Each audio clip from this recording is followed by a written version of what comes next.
Assalamualaikum warahmatullahi wabarakatuh. Selamat datang di kelas 11, khususnya dalam pelajaran ekonomi.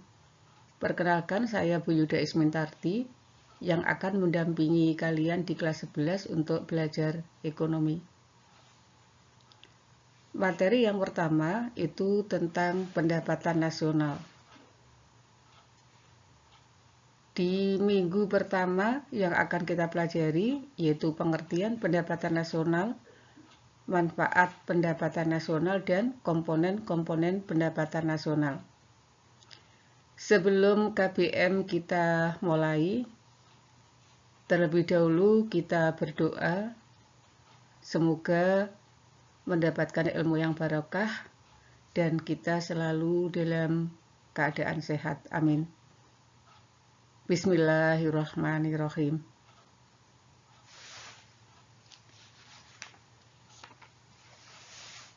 Saya ulang, jadi bab pertama adalah pendapatan nasional.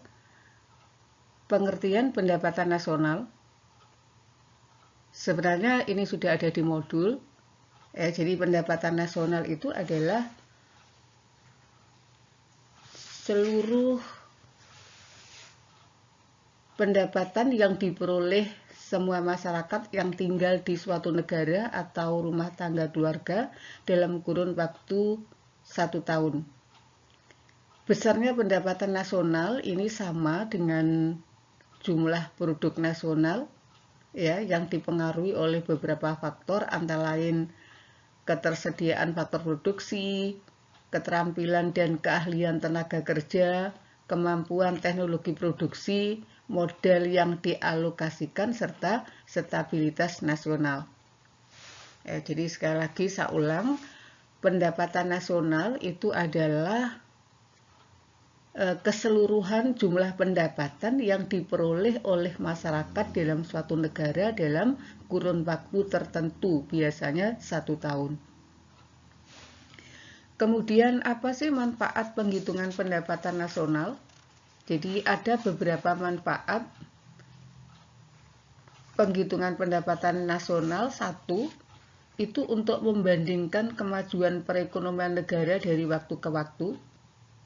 Kemudian menilai kinerja ekonomi suatu bangsa sebagai pedoman perumusan kebijakan pemerintah, mengetahui dan menelaah susunan atau struktur perekonomian, kemudian bisa juga untuk mengetahui pertumbuhan ekonomi dan pendapatan per kapita. Jadi ada di modul, silahkan dibaca.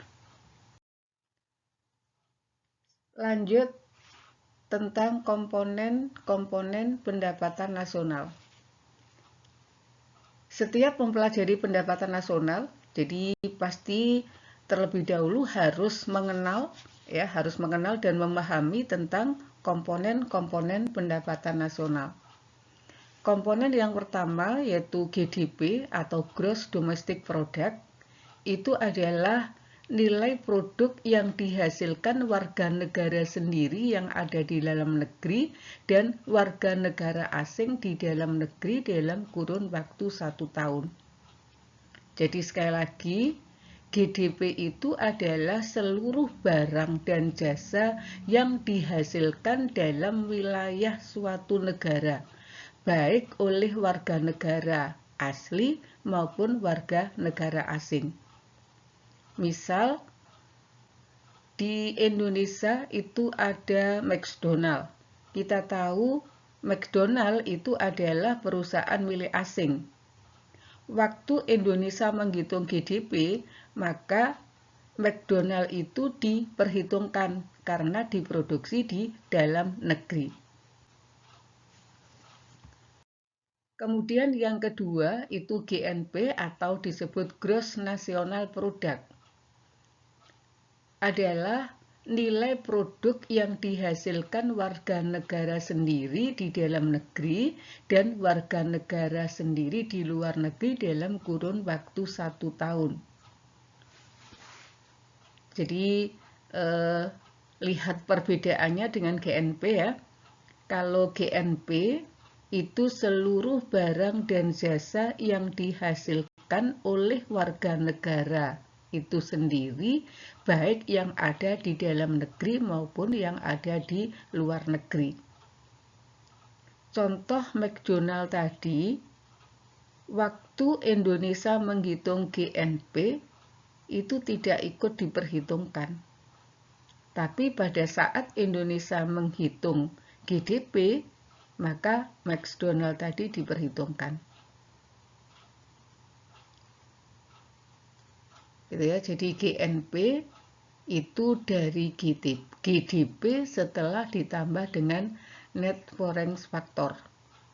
Jadi net foreign factor itu adalah pendapatan WNI yang ada di luar negeri dikurangi dengan pendapatan WNA yang ada di dalam negeri. Kalau pendapatan WNA yang ada di dalam negeri itu lebih besar dibandingkan dengan pendapatan WNI yang ada di luar negeri, maka GNP itu dari GDP setelah dikurangi dengan net foreign factor. Jelas ya? Nanti di belakang ada contohnya. Kemudian yang ketiga, NNP atau Net National Product. Jadi NNP itu dihitung dari GNP setelah dikurangi dengan penyusutan dan perbaikan barang modal. Keempat, NNI, Net National Income. Ya, untuk menghitungnya dari NNP dikurangi dengan pajak tidak langsung ditambah subsidi, yang merupakan pendapatan nasional yang dihitung berdasarkan balas jasa yang diterima para pemilik faktor produksi. Yang kelima, personal income atau PI, disebut juga pendapatan perseorangan, dihitung dari NNI dikurangi dengan dana sosial, dikurangi pajak perusahaan, dikurangi laba ditahan, dan ditambah dengan transfer payment pemerintah. Jadi PI itu merupakan pendapatan yang diterima oleh masyarakat atau rumah tangga. Yang terakhir adalah DI atau disposable income. Disposable income adalah pendapatan yang benar-benar diterima oleh masyarakat dan siap untuk dibelanjakan. Untuk menghitung DI atau disposable income dari PI atau personal income setelah dikurangi dengan pajak langsung atau pajak personal atau pajak perseorangan. Jadi yang termasuk pajak perseorangan misalkan PPh, ya. Itu untuk menghitung DI. Jadi sekali lagi DI itu dihitung dari PI setelah dikurangi dengan pajak langsung. Contoh pajak langsung itu adalah pajak penghasilan. Dari DI itulah yang akhirnya dialokasikan untuk tabungan dan konsumsi. Jadi itu komponen-komponen pendapatan nasional. Kita perhatikan bagian komponen pendapatan nasional, produk domestik bruto atau GDP, pendapatan neto terhadap luar negeri atau yang disebut net foreign factor tadi, dikurangi. Kalau di sini dikurangi menunjukkan bahwa keuntungan perusahaan asing yang ada di dalam negeri itu lebih besar dibanding dengan keuntungan perusahaan suatu negara yang ada di luar negeri. Paham ya?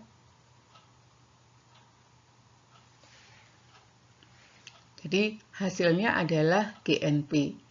Kemudian GNP dikurangi penyusutan, itu adalah NNP. NNP dikurangi pajak tidak langsung, NNI. NNI ditambah laba ditahan, kemudian dikurangi iuran jaminan sosial, dikurangi asuransi, ditambah transfer payment, itu adalah personal income atau pendapatan perseorangan.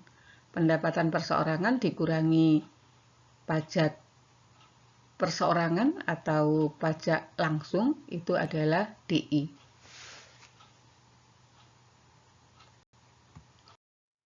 Contoh, data-data pendapatan nasional dari suatu negara tahun 2020 sebagai berikut. Produk domestik bruto, produk neto luar negeri, pajak langsung, dan seterusnya. Dari data di samping, hitunglah besarnya GNP, NNP, NNI, PI, dan DI. Silakan dihitung, kemudian bisa dicocokkan. Jadi pembahasannya GNP tadi diketahui GDP 13.400.000, kemudian dikurangi dengan pendapatan neto terhadap luar negeri 13.000 miliar. Kemudian NNI itu dari NNP dikurangi pajak tidak langsung. Yang nomor 2 dulu ya. Jadi GNP itu dikurangi penyusutan. Jadi GNP sebesar 13.000 dikurangi penyusutan 240 sama dengan 12.760. Kemudian NNI itu tadi dari NNP dikurangi pajak tidak langsung. Kemudian PI dari NNI ditambah transfer payment, dikurangi asuransi, dikurangi laba ditahan, dan pajak perseroan. Yang terakhir, DI itu dari PI setelah dikurangi pajak langsung. Jadi mudah-mudahan contoh-contoh ini membantu kalian untuk memahami konsep-konsep pendapatan nasional.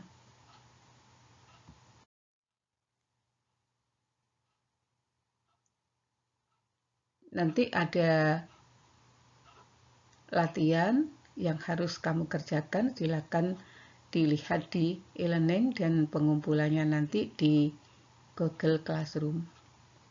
Sekian, terima kasih. Saya akhiri, assalamualaikum warahmatullahi wabarakatuh.